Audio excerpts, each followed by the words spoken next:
Hello, hello, and welcome back to another episode of Love It or Shove It, where we talk about relationships and what are the things that we want to learn as we are together with a partner, and we are coming with different tips and just advices from us to see what resonate and what is something that you would love to implement in your relationship, and this is just an open discussion to have this great conversation.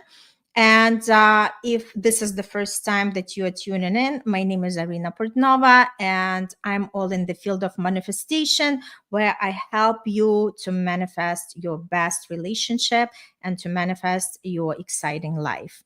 And I'm here together with my co host, Bruno Gil. Bruno, just introduce yourself. Yeah, so my name is Bruno.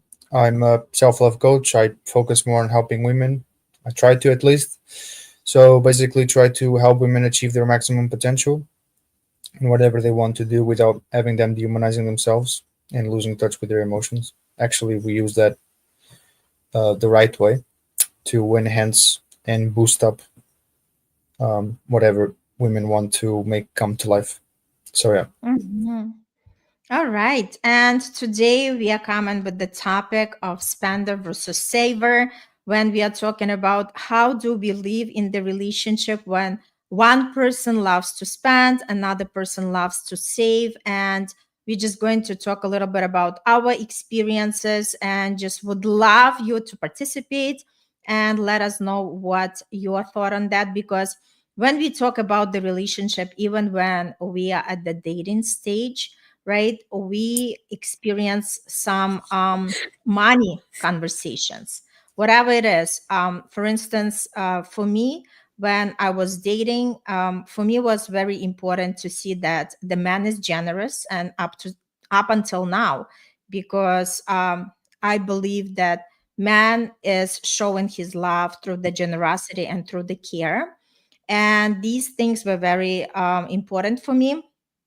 So when we talk about dating, I did pay a lot of attention how man is handling the money and how he knows how to treat his woman.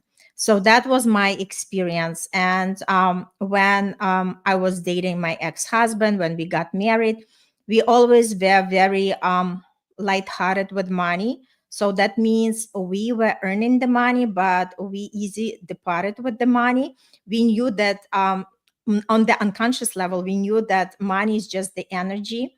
And sometimes when we want to hold on to money, that means that we are actually blocking that money energy that can flow freely.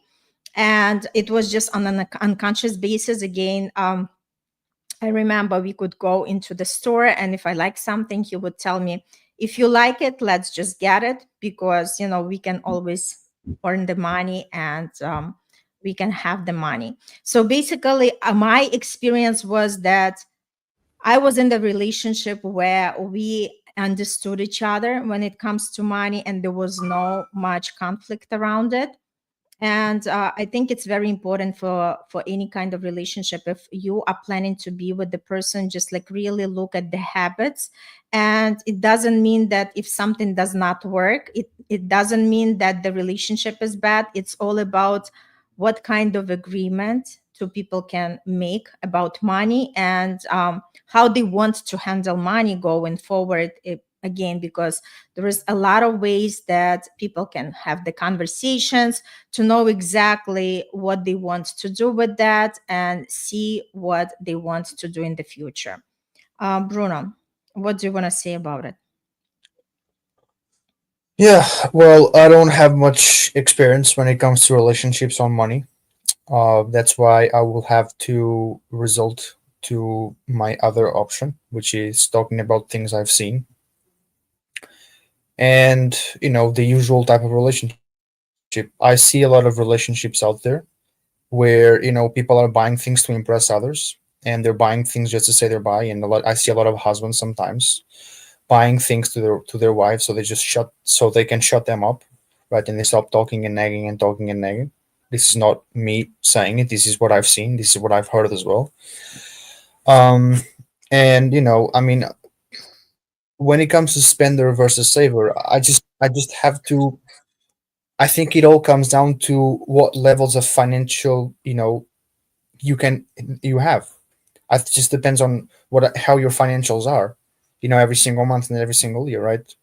And so, a lot of couples, they make it a must to try to look like they're something and that they're a part of a social class that they're really not, right? Because if they were, they'd behave different, they'd talk different, they'd think different, they'd feel different, they'd walk different, they'd wear different clothes, right? And they clearly wouldn't be trying impressing other people, right, with their bullshit. Okay.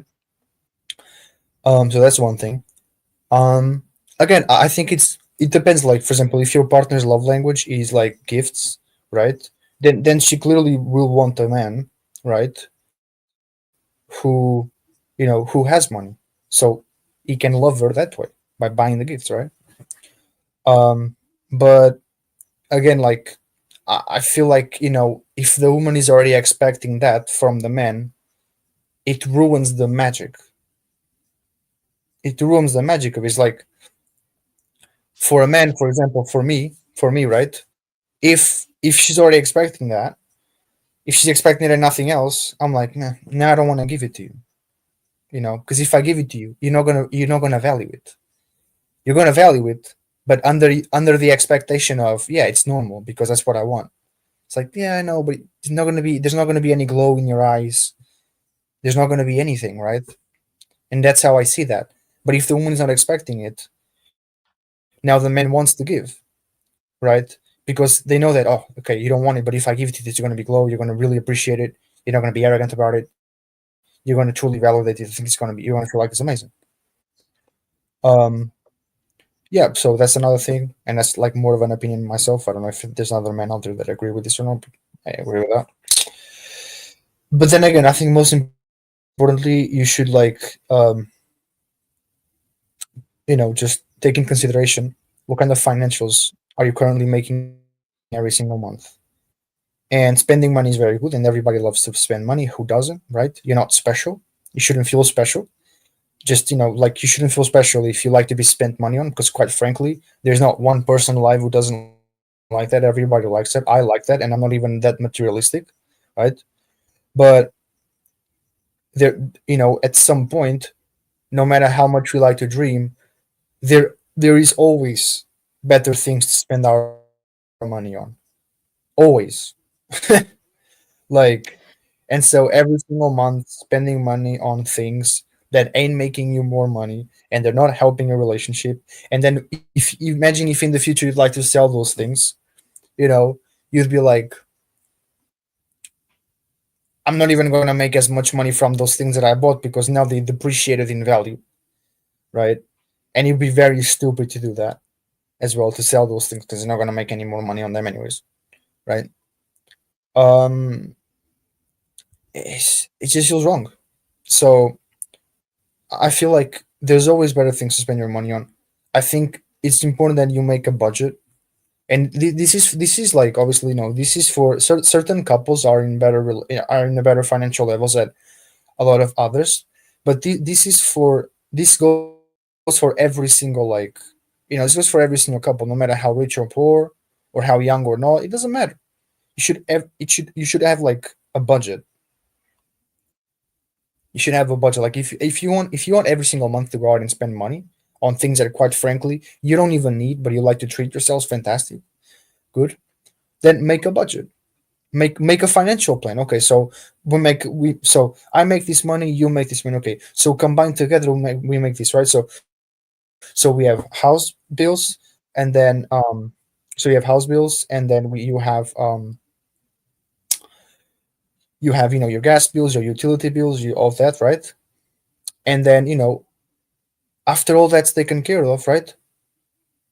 Dedicate like maybe 10% or 15%, maybe maximum like 20%, right? If you'd like, obviously, if you wish to spend that money on something else, right? But that's very good. But then saving is also very important, right? So again, I think, like, if you want to find a partner who, like, spends money on you, great, fantastic. But you should also try to find a conscious partner. and don't be going into relationships expecting your partner to just give and give and give and give and give and give, because quite frankly, that's, you know if if you're expecting a partner to give, in my perspective, actually my perception, in my own perception, I feel like if you want him to give, I think more than anything else, then I think you just want to take, in some sense, right? So yeah, I just yeah. Well, what do you think? So, what I wanted to point out, the relationship with money stems from our values and from our beliefs. Also, Mm, the huge impact comes from our upbringing. If, like for instance, I was raised in the family where we never had any money conversations. So I never felt like money is something that I'm deprived or I have to chase. Basically, yes, my parents were providing for me, and I was growing that with that thought that I can have anything what I want, and that's exactly how I was moving in life. And once I started to work, I knew that if I like something, I will go and buy it.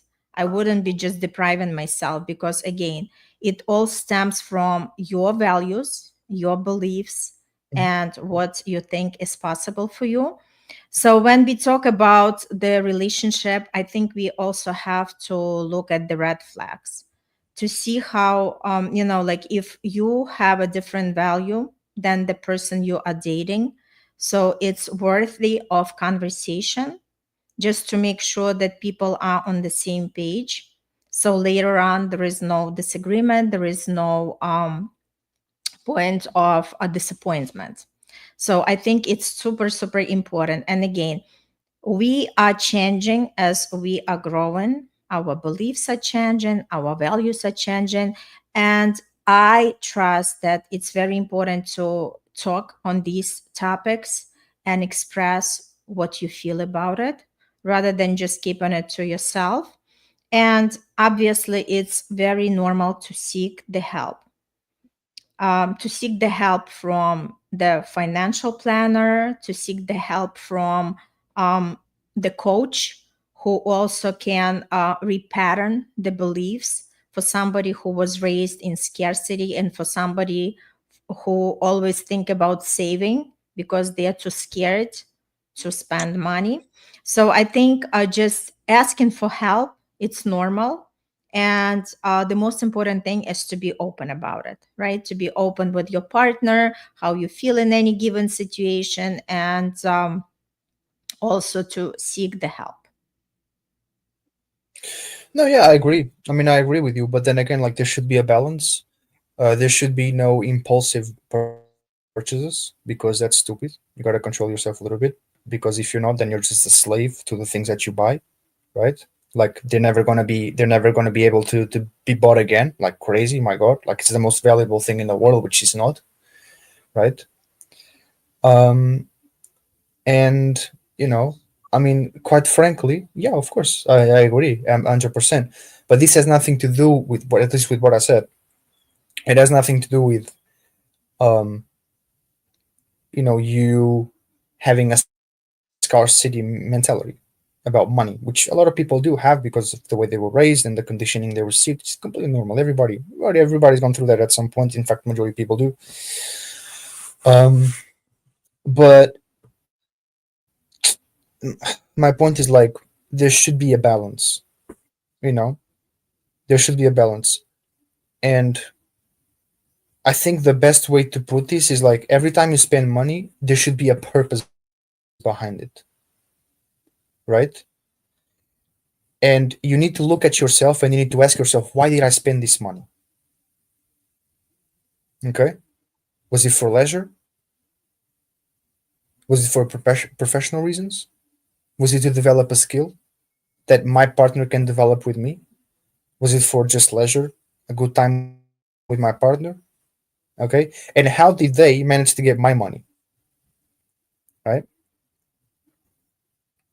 Now, this is very important because he helps you develop a good mentality with money. It also helps you understand money better. And then it also helps you understand how people take your money in relationships, right? And what can cause that. Okay. So always ask yourself, why did I spend this money? And again, like, keep not only learn with it, obviously, like I said, but um, keep a track record, right? Keep a track record, right, of your purchases, of what you want to buy and why, or what your partner wants to buy and why, you know. Um, but there should be like every couple, I think every marriage and every relationship should have literally an accountant, or a money coach, or just something, because quite frankly, we count by the fingers the amount of couples that are financially literate in this world, right? um no matter whether if it's America, if it's Asia, if it's Africa or Europe, it doesn't matter. We count by the fingers the amount of people that are financially literate in relationships, men and women, right? So accountants are very important if you're able to have them. Having a coach is very important if you're able to have them, right? Just it's basically advice. Somebody that gives you that advice, somebody that gives you those suggestions, right? Somebody that can come with you with charts, percentages, metrics, somebody that can to explain that to you like you're a 5-year-old, so you can understand what you're doing instead of doing it on your own, right? um but then again, I think when it comes to spending and saving, there should be a good balance of both. And every single time you spend and every single time you save, there should be a purpose behind it, right? Don't be making impulsive decisions out of thin air, right? With your money, with your hard-earned money that you spend hours and hours and hours every single day working for, to then just give it to some meaningless cause, right? Even if it's in a couple, to give it for some meaningless cause. So then you have to wake up every single day and do it again and do it again and do it all over again for absolutely no reason, right? So yeah, be very conscious with what you do, okay? Because if you're a couple who works a 9 to 5, right? For the majority of you people, you quite frankly do not have the luxury, right, of exchanging money for time, right? You actually exchange time for money, right? People who are, you know, owning businesses and in making like 10K, 100K a month, they're actually exchanging their money for time, right? And then they're hiring other people as well, right? To boost the amount of work that can be done. If you work a 9 to 5 job, which is perfectly normal and perfectly fine, that's your choice of life and fantastic. You're actually changing time for money, not the other way around, right? And you're making a unlimited amount of money that says in your contract every single month as well, right? And so when it comes to my experience, I've been in both sides, really. I've exchanged my time for money, and I've exchanged my money for time as well, right? And quite frankly, I've done both, and right now I'm doing both as well, right? So I know that at the end of the month, for me at least, right? Um, you know, it just doesn't make any sense for me to be like, spending money on things I don't need, when my purpose right now, right, is to spend my money on things that make me grow, right? Not only as a professional but also as a person, right? In what I want to do. And that's why I'm saying, like, there should be a purpose for every single decision that you make regarding your money. There should be a purpose for every single thing you do in your life, at least for the majority of it, right? Because honestly, dumb decisions lead to dumb choices, right? And dumb choices lead to dumb results, kind of, and then you have a dumb life, right? Because your life is made of the habits that you have. So ultimately, be very conscious with the thing that you spend chasing more all your life and where you spend it, because ultimately it's going to detect the level of life that you have, at least financially, right? And let's not forget as well that finances is usually the number one reason why people end up divorcing themselves, because finances suck, right? So then again, to be conscious about your finances, to be conscious about how you're spending your money and what you're doing with it, right, is also a good way to prevent divorce if you're responsible with money. Okay? Because if you're in your marriage and the woman is responsible with her money, well, then the man will get fucked in the process as well. And if the man is responsible with his fucking money, well, then the woman will get destroyed in the process as well, right? Because they're together, right? So, yeah. So that's what I think about it. Well, I just wanted to bring something what I have experienced in my coaching. Sometimes I do have the consult, and then the person tells me it's mostly women. They tell me that they have to ask their partner if they can make that investment. I think it's very important to understand that we are all, like our own authorities. And a lot of times I understand that people are living in the relationship, but a lot of times, if you really think about what makes you feel alive, what is something that really important for you, that's why it's very important to talk about these things and to note these things prior people when they get married. So this way it's easy to navigate during the life, so you do not have to rely on another person, yes, in order for you to do what you want to do. And this is exactly how I was in my marriage. I was very fortunate because I was investing in myself without asking for any permission. And that was the best gift that I had in the relationship. And this is something that I just wanted to bring here because a lot of times women become the victims in many situations where they depend on men. Again, it's not to say that there shouldn't be any kind of conversation or just relaying the information, but I always say just to say that, but be the leader in your life. It's super important for anybody, whether man or woman, to be the leader in their life. And in a lot of families, finances are handled by men. So my invitation is that both people have to handle the finances, and either if it's going to take just for them to really have the coach, really have somebody who can help them to understand the finances and make better financial decisions. But this is super, super important. And I just wanted to give one tool for everybody who just wants to kind of tap to that and understand. There is such a tool. It's called weekly money check-in. So what people would do as the couple, for instance, every Sunday evening, just to ask themselves the question, what went well with money this week and what was stressful, and what is one thing that you as a couple can focus on this week in order to make a better relationship with the couple with money. So the idea is that there is always the room for improvement, and it's all about just being aware and just talk about it openly and really know where you stand with. Again, because if there is something that you do not like the way your partner handles the money, you can always voice it out and you can always make some kind of agreement if this is the partnership that you want to be with. I agree. Yes. I like that. Yeah, no, I like that.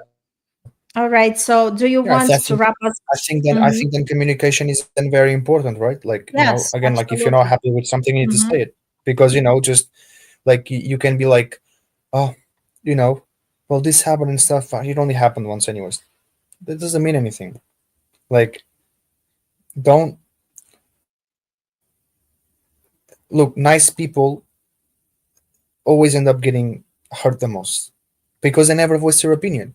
And if they voice their opinion, they're not even confident about how they sound, you know? Like, you need to be strong in what you believe. Don't be afraid to put your opinion out there. Don't be afraid to call your partner and say, "Look, I don't like this. Or I don't like it. I just don't like it because of X, Y, and Z. Because of A, B, C. because of one, two, three. I don't like it.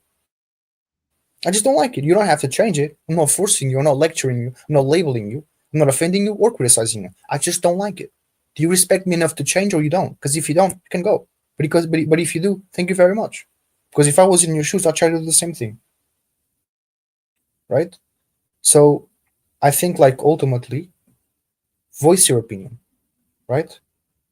Just voice your opinion because I feel like communication is one of the most important things again, right? Communication englobes and communication is needed to make almost every thing, no matter how little or big in a relationship, that is important to make it work, right? So voice your opinion, voice what you believe, voice what you think, right? Because if you don't say it, your partner will just keep on doing it. It will just, she or he, your husband or your wife, your boyfriend or your girlfriend, they will just keep doing it. They will just keep on doing it because if there's nothing wrong, right? And you're trying to be Mr. Nice person, Mr. Nice guy or Mr. Nice girl, you know, because you don't want to feel like a burden, well, cut that shit. Cut it. Just cut it out because it doesn't work. Okay? So, yeah. So, quite frankly, just voice your opinion, and Yeah, I see what totally happens. agree. I totally agree that always express your opinion, and it's always good to sit down and have this neutral conversation. And just know that it's not about fixing one person, it's actually Yeah. about evolving together. That's the main Mm-hmm. message for today. So we Mm-hmm. just really want to know what are your opinion. What is your opinion? What is your experience? What is something that you would love to add? What is your style in the relationship? Are you spender? Are you saver? And are you open to talk about this topic with your significant other? Thank you so much for tuning in today. And till next time, we'll see you on the next episode. Bye.